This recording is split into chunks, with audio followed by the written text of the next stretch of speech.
Anda kembali menyaksikan Mau Bicara pemirsa dan pendengar. Kami akan lanjut berbincang bersama dengan Pak Kasrudi, anggota DPRD Kota Makassar.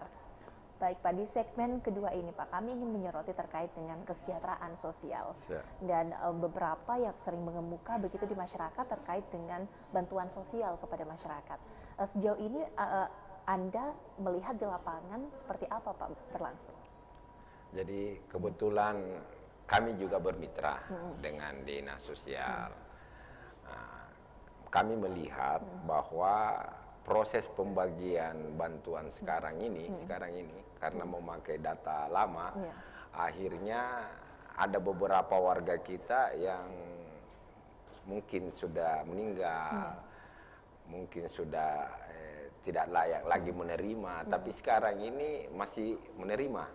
Nah, inilah kami kemarin pada saat rapat dengan dinas sosial, kami meminta agar secepatnya dilakukan namanya musyawarah kelurahan. Musyawarah kelurahan ini gunanya untuk mendata warga kita kembali yang betul-betul layak menerima bantuan. Sehingga kita tahu bahwa warga Kota Makassar ini sekian yang miskin. Nah, mungkin ada penambahan mungkin karena akibat COVID atau lapangan kerja banyak yang sudah di PHK, mungkin itu kan kita tidak tahu ini sekarang ini. Oleh karena itu kami mendesak kepada dinas sosial untuk segera melakukan yang namanya musyawarah kelurahan, sehingga data-data yang kemarin itu tidak terpakai lagi. Ini kita ini masih pakai data yang kemarin. Kementerian ada mengirimkan bantuan, Kementerian Sosial mengirimkan bantuan baru-baru ini itu pakai data lama, sehingga ada beberapa yang sudah meninggal atau sudah mampu masih terdata namanya dan masih menerima uang tersebut. Nah, inilah yang menjadi kendala. Oleh karena itu kami meminta dinas sosial agar segera merampungkan pendataan melalui musyawarah kelurahan. Selama ini Pak, sebelum-sebelumnya Anda melihat apa yang menjadi masalah kemudian sehingga datanya itu selalu salah begitu Pak, tidak akurat, kemudian sasarannya kurang tepat atau seperti apa Pak? Kemarin itu masih pakai data lama, sehingga ada beberapa yang belum terupdate datanya. Nah, sekarang ini kami meminta kepada dinas sosial, karena kami sudah menganggarkan untuk dilakukan secepatnya itu musyawarah kelurahan. Dari musyawarah kelurahan ini sudah bisa dilihat kira-kira warga kita yang layak untuk mendapatkan bantuan ini sih berapa sih sebenarnya. Jadi betul-betul diharapkan yang butuh memang yang harus menerima begitu ya Pak? Jadi kami juga merasa berdosa rasanya di DPRD, kan kebetulan kami bagian penganggaran juga di DPRD, tugas kami. Berdosa rasanya kalau kami memberikan bantuan walaupun lewat dinas sosial, tapi kami yang menganggarkan. Berdosa rasanya kami menganggarkan kalau itu tidak tepat sasaran.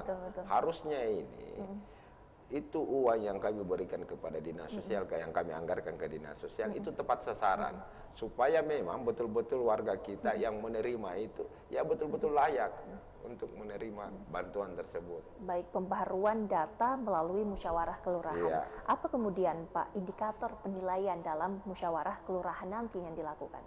Jadi beberapa indikator yang sudah dilakukan oleh dinas sosial itu belum disampaikan kepada kami. Yang jelasnya ada beberapa indikator yang menurut mereka itu layak untuk menerima bantuan tersebut. Kan kalau tidak salah ada 4 jenis bantuan yang dikeluarkan oleh pemerintah.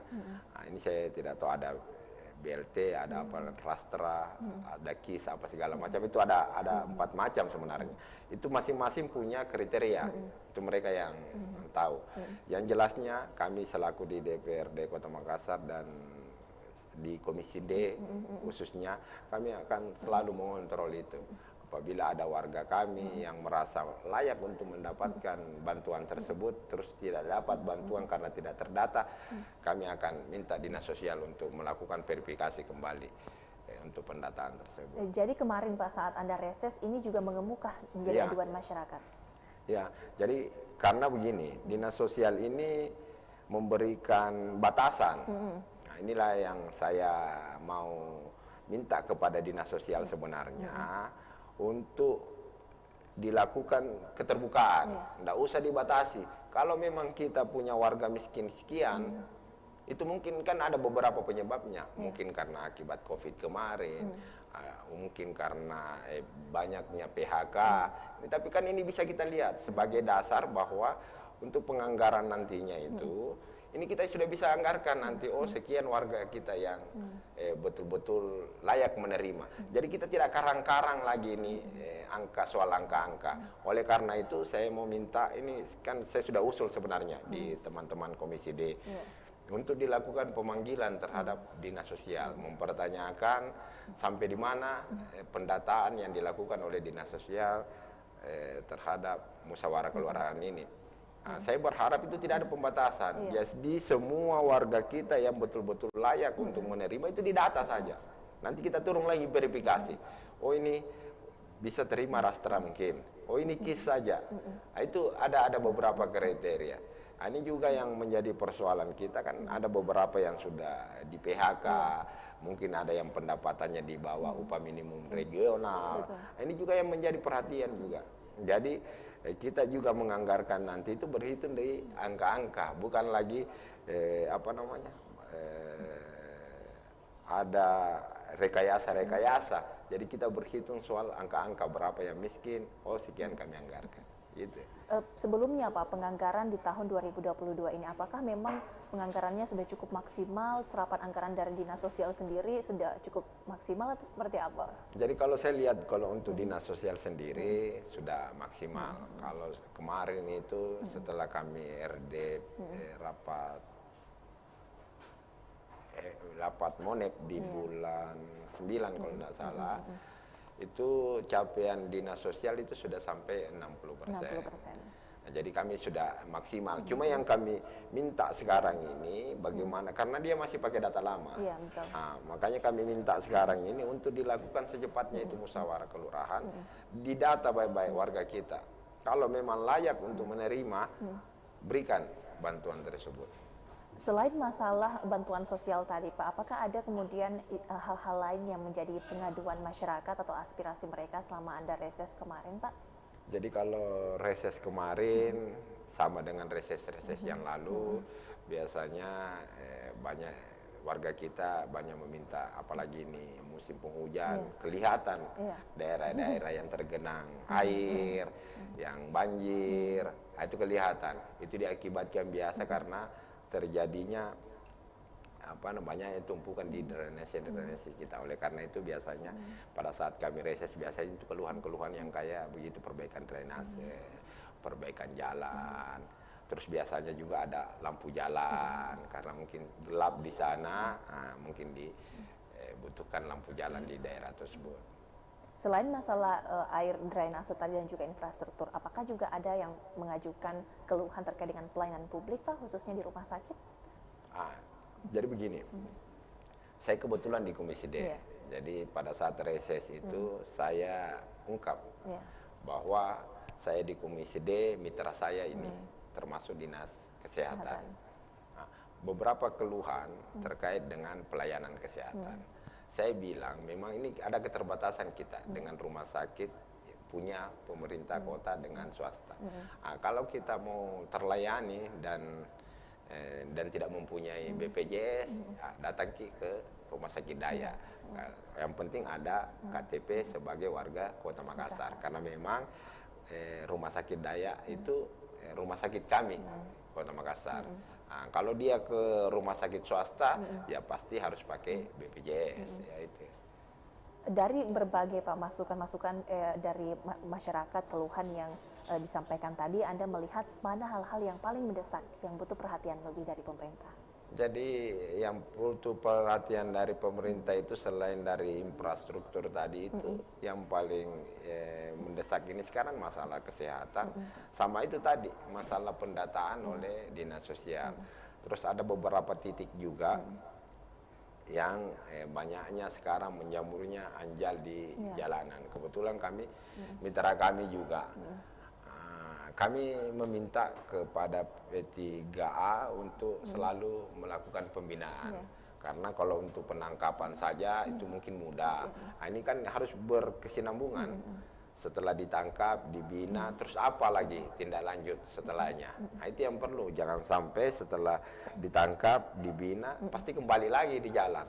Nah, inilah yang perlu kita pikirkan bagaimana caranya memberikan atau menyiapkan lapangan pekerjaan.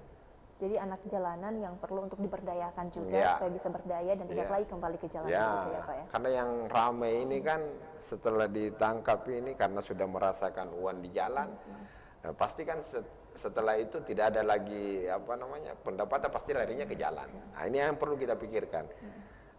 Ditangkap, dilakukan pembinaan, setelah dilakukan pembinaan kita carikan lapangan kerja. Oh, anak-anak ini mungkin masih sekolah atau putus sekolah, kita carikan yang sesuai dengan entah dipakai cuci mobil kah, atau kalau masih SD atau SMP kita berikan sekolah, kita kasih beasiswa seumpamanya kalau kurang mampu. Anda melihat Pak Dinas Sosial selama ini apakah punya kendala atau tantangan tersendiri untuk bisa memperdayakan anak jalanan di Kota Makassar, atau seperti apa Pak sejauh ini yang mereka hadapi? Sebenarnya kan begini, semuanya inilah yang biasanya karena komunikasi antar OPD itu biasa terbatas. Nah, inilah yang kami minta kepada OPD semua terkait yang terkait dengan anak-anak, terkait dengan anak jalanan, terkait dengan POGA. Ini yang terkait ini harus berkolaborasi, harusnya bersinergi dengan baik, termasuk dengan tingkat kecamatan, kelurahan, bahkan tingkat RT, mendata warganya siapa saja yang keluar di pagi hari, siapa saja yang tidak sekolah, itu harusnya didata supaya kelihatan ini. Setelah itu kita pikirkan bagaimana caranya kita mencarikan lapangan pekerjaan. Kan harus berembuk ini, tidak bisa sendiri-sendiri. Jadi kalau kita serahkan saja ke dinas sosial, itu tidak bisa selesai juga karena semuanya harus bersatu kita untuk menyelesaikan masalah sebenarnya. Jadi kembali lagi soal data dari masyarakat tadi ya Pak ya. Nah, yang dikhawatirkan kemudian jangan sampai pengamen anjal tadi dari luar Kota Makassar begitu ya Pak ya. Itu juga kan kelihatan ini. Kalau ada yang dari luar setelah didata, umpamanya kita kerjasama ini, dinas sosial kerjasama kecamatan, kerjasama kelurahan, RT RW yang mendata. Oh, anak ini tidak ada tinggal di sini. Nah, pasti kan dari luar, ketahuan dari luar. Nah, ini kita bina. Kalau kita kembalikan ke daerah asalnya. Gitu. Terkait dengan keluhan-keluhan masyarakat tadi Pak, ketika kemudian reses kemarin dan reses kali ini masih sama saja keluhannya, apa kemudian keluhannya yang sama itu yang infrastruktur, yang beda ini karena lagi mengemuka masalah muskel, masalah anak jalanan, masalah kesehatan. Kebetulan saya di Komisi D, mungkin keluhannya yang banyak tentang Komisi D. Bisa berikan pemahaman nih Pak untuk masyarakat yang kemudian menjadi kendala ketika ada masukan dari warga yang tidak bisa ditindaklanjuti. Kalau ada yang tidak bisa tindak-lanjuti, kan begini, kami punya rumah rakyat di DPRD Kota Makassar. Kalau keluhannya umpamanya tidak bisa ditangani oleh RT, RW, atau kelurahan, kecamatan, ada rumah rakyat yang siap menerima di kantor DPRD.